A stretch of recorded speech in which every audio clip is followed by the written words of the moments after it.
Em nome do Pai, do Filho e do Espírito Santo. Amém. Do Evangelho segundo São João. No primeiro dia da semana, Maria Madalena foi ao túmulo de Jesus, bem de madrugada, quando ainda estava escuro, e viu que a pedra tinha sido retirada do túmulo. Então ela saiu correndo e foi encontrar Simão Pedro e o outro discípulo, aquele que Jesus amava, e lhes disse: Tiraram o Senhor do túmulo, e não sabemos onde o colocaram. Saíram então Pedro e o outro discípulo, e foram ao túmulo. Os dois corriam juntos, mas o outro discípulo correu mais depressa que Pedro, e chegou primeiro ao túmulo. Olhando para dentro, viu as faixas de linho no chão, mas não entrou. Chegou também Simão Pedro, que vinha correndo atrás, e entrou no túmulo. Viu as faixas de linho deitadas no chão e o pano que tinha estado sobre a cabeça de Jesus, não posto com as faixas, mas enrolado num lugar à parte. Então entrou também o outro discípulo, que tinha chegado primeiro ao túmulo. Ele viu e acreditou. De fato, eles ainda não tinham compreendido a Escritura, segundo a qual ele devia ressuscitar dos mortos. Palavra da salvação. No Evangelho da missa vespertina do domingo de Páscoa, que é esse que nós ouvimos, Evangelho de São João, nós podemos reparar muito facilmente uma repetição exaustiva do termo túmulo. Se a gente quiser relembrar aqui, Maria Madalena foi ao túmulo de Jesus. E depois ele viu que a pedra tinha sido retirada do túmulo. Tiraram o Senhor do túmulo e não sabemos onde o colocaram. Depois o outro discípulo e foram ao túmulo. Pedro chegou primeiro ao túmulo. Depois Simão Pedro, que vinha correndo atrás, entrou no túmulo. E por fim, lá a última vez, então entrou também o outro discípulo que tinha chegado primeiro ao túmulo. 7 vezes a palavra túmulo. E não é sem razão esta repetição. Ela demonstra a situação dos discípulos, de Maria Madalena, de Pedro e de João, e dos demais discípulos, de estarem girando em torno da realidade da morte. Como acontece também com os discípulos de Emaús, numa passagem que mais para frente a gente vai ouvir, que estavam indo embora de Jerusalém em direção à cidade de Emaús, falando sobre os acontecimentos da morte de Jesus. O acontecimento triste da morte de Jesus e a sua sepultura passaram a ocupar os sentimentos, os pensamentos e as conversas e as atitudes deles. Eles praticamente foram colocados no túmulo também. O que acontece sempre conosco, quando nós experimentamos situação parecida, quando vivemos o luto, mas acontece muitas vezes conosco também em torno do nosso dia a dia. Quantas vezes giramos em torno desses acontecimentos que bem se assemelham à experiência da morte? Pode ser que isso esteja acontecendo agora para muita gente, no momento que nós estamos vivendo. Gente, é claro que nós temos uma coisa que ocupa muito da nossa preocupação, a nossa vida mudou muito, é verdade. Mas não é verdade que a nossa vida deva girar em torno apenas de uma situação da epidemia ou da doença. É até por isso que eu questiono e eu convido você a se questionar também. Gente, não é possível passar o dia inteiro falando da doença. Não é possível passar o dia inteiro assistindo noticiários ou entrando nos sites ou vendo as mensagens do WhatsApp que só giram em torno dessa doença, dessa pandemia, como se a gente tivesse vivendo a doença, que talvez a maioria de nós, podemos dizer assim, a maioria de nós nem tem a doença. A gente não pode girar em torno disso. Nós não podemos ser sepultados nessa história. As coisas dependem muito do que tem dentro de nós. nossa motivação, da nossa coragem, da nossa fé, das motivações que nós temos.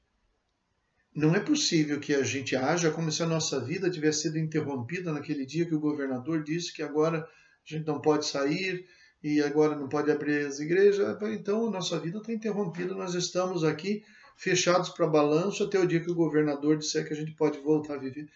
Mas de jeito nenhum. Eu sei que eu não quero simplificar fazendo parecer que seja uma coisa à toa. Eu não sou indiferente à situação de muita gente que vive algum momento que eu não experimento. Eu não tenho nada para reclamar. Eu estou conseguindo exercer o ministério, até dar aulas, estamos celebrando, de alguma maneira a gente está unido. Claro, eu não tenho motivo para reclamar, mas eu sei que tem outras pessoas que vivem situações mais difíceis. Mas seja o que for, gente, não é possível a gente girar em torno de um acontecimento só, ainda mais um acontecimento negativo. Se o noticiário só dá isso, gente, não escolha noticiário para assistir. Não fica ligando a televisão toda hora para ver, e agora? E agora? Quantos mortos são agora? Não se esqueça, gente, que esse número de mortes que cada dia nós vemos é um número cumulativo, viu? Não é que está morrendo 1000 pessoas por dia, não. É que quanto mais passar o tempo, se a gente fizer isso aqui com as outras doenças e com outras situações também, nossa, já morreu 1 milhão de pessoas dessa doença determinada aqui. Né? Se a gente fizer isso com câncer, nossa, aí a gente ficar girando em torno disso, é muito mais gente que morre.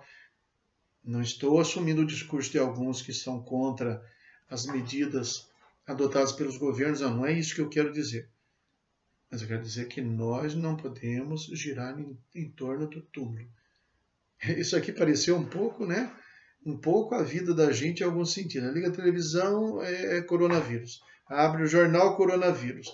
Pega a internet, coronavírus. Coronavírus, coronavírus. Até na missa você vê um pouquinho, né? Coronavírus. Claro, não vamos ser indiferentes. Mas, gente, tem mais coisas para dizer. E tem mais coisas importantes. Mais coisas que merecem ser colocadas também.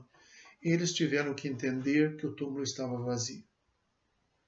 Sabe, nós também precisamos entender que esta situação que nós estamos vivendo é passageira, é uma situação que faz parte da nossa realidade, da nossa vida humana, mas não é ela que determina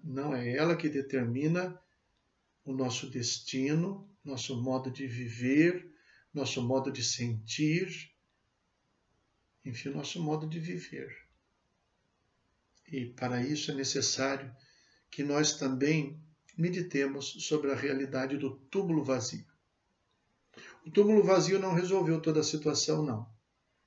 Mas eles foram lá e chegaram à conclusão e acreditaram. Maria Madalena falou a verdade, o túmulo está vazio.